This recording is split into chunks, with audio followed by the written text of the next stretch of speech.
नमस्ते। आर्यावर्त की कहानियाँ में हम पढ़ रहे हैं श्रीमद् भगवत गीता का द्वितीय अध्याय सांख्य योग। अब तक श्री कृष्ण ने अर्जुन को आत्मा और उसकी अमरता के बारे में बताया है।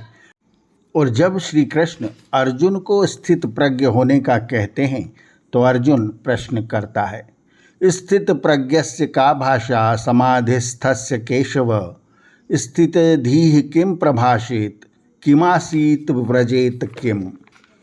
अर्थात, हे कृष्ण, मुझे यह बताओ कि समाधिस्थ या स्थित प्रज्ञ किसे कहते हैं। उसका उठना बैठना बोलना चलना आदि आचरण किस प्रकार का होता है। श्री कृष्ण उसे समझाते हुए कहते हैं, प्रजहाति यदा कामान सर्वान्यार्थ मनोगतान आत्मन्येवात्मना तुष्टः स्थित प्रज्ञस्त दोच्यते। दुःखस्वनुद्विग्नमनाः सुखेषु विगतस्पृह वीतराग भय क्रोधः स्थित धीर मुनिरुच्यते। यह सर्वत्रानिभिस्नेहस्त तत्प्राप्य शुभाशुभम नाभिनंदति न द्वेष्टि तस्य प्रज्ञा प्रतिष्ठिता। यदा संवरते चायं कुर्मोऽंगा नीव सर्वशः इंद्रियाणीन्द्रियार्थेभ्यस्तस्य प्रज्ञा प्रतिष्ठिता। भगवान श्री कृष्ण ने कहा, हे अर्जुन, जब कोई मनुष्य अपनी समस्त मनोगत कामनाओं या इच्छाओं को त्याग देता है तथा जो अपने आप में अपने द्वारा ही संतुष्ट रहता है, तब उसे स्थित प्रज्ञ कहा जाता है। जो दुखों में उद्विग्न मन वाला नहीं होता तथा सुख अर्थात अनुकूल परिस्थितियों में भी आसक्त नहीं होता, जो राग भय क्रोध आदि प्रवृत्तियों से ऊपर उठ गया है, उसको स्थित प्रज्ञ मुनि कहते हैं। सब बातों में जिसका मन असंग हो गया हो, जिसको यथा प्राप्त शुभ अशुभ का आनंद या विषाद नहीं होता, कहना चाहिए उस व्यक्ति की बुद्धि स्थिर हो गई है। जिस प्रकार कछुआ अपने अंग सब ओर से सिकोड़ लेता है, उसी प्रकार जब कोई पुरुष अपनी इंद्रियों को उनके विषयों से खींच लेता है, तब यह कहना चाहिए कि उसकी बुद्धि स्थिर हो गई। विषया विनिवर्तन्ते निराहारस्य देहिनः रसवर्जं रसोऽप्यस्य परम दृष्टवा निवर्तते। यततोऽपि कौन्तेय पुरुषस्य विपश्चितः इंद्रियाणि प्रमाथीनि हरन्ति प्रसभं मनः। निराहारी पुरुष के विषय दुर्बलता के कारण बाह्य रूप से छूट भी जाएं, पर इंद्रियों की अपने विषय के प्रति कामना बनी रहती है। पर जिसने परब्रह्म को प्राप्त कर लिया, उसकी सभी प्रकार की कामनाएं स्वतः छूट जाती हैं। कारण यह है कि कौन्तेय, इंद्रियों का दमन करने वाले व्यक्ति का मन भी तो है। मन प्रबल है और जब तक मन पर नियंत्रण न हो, इंद्रियां अपने अपने विषयों की ओर मन को बलात् दौड़ा देती हैं।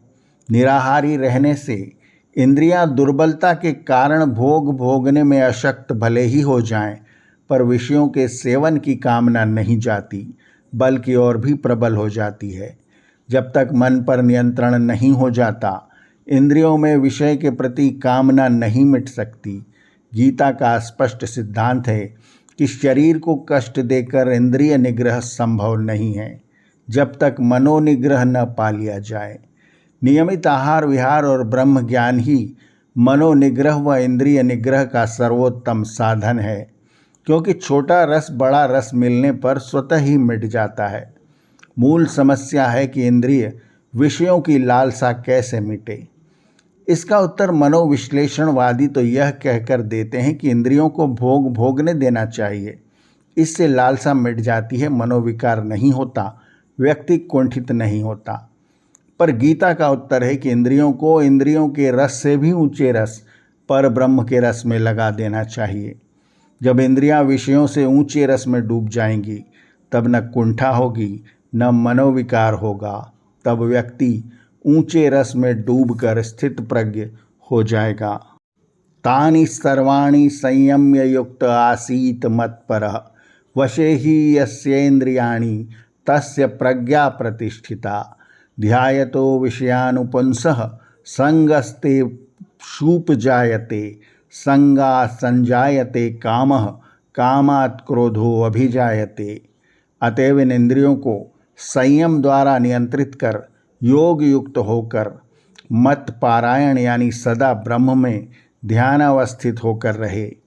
इस प्रकार जिसकी इंद्रियां मनोनिग्रह पूर्वक अपने अधीन हो जाएं, उसे स्थिर बुद्धि कहना चाहिए। भगवान श्री कृष्ण के कहने का तात्पर्य यह है कि समत्व बुद्धि द्वारा सांसारिक द्वंद्वों यानी सुख दुख जय पराजय लाभ हानि में अपने को निर्लिप्त रखकर अपनी मनः शांति हर परिस्थिति में बनाए रखने वाला ही स्थित प्रज्ञ है। इसी अवस्था को सिद्धावस्था भी कहते हैं। स्थित प्रज्ञ हो, मत पारायण बने यानी ब्रह्म में ही आस्था रखे। स्थित प्रज्ञता की स्थिति क्या है, इस विषय में श्री कृष्ण आगे क्या कहते हैं, हम देखेंगे आर्यावर्त के अगले अंक में। आर्यावर्त की कहानियाँ चैनल को सब्सक्राइब करें और बेल आइकन के बटन को दबाएं, ताकि हम जब नया वीडियो लेकर आएँ तो उसकी सूचना आपको तुरंत मिल जाए। धन्यवाद। नमस्ते।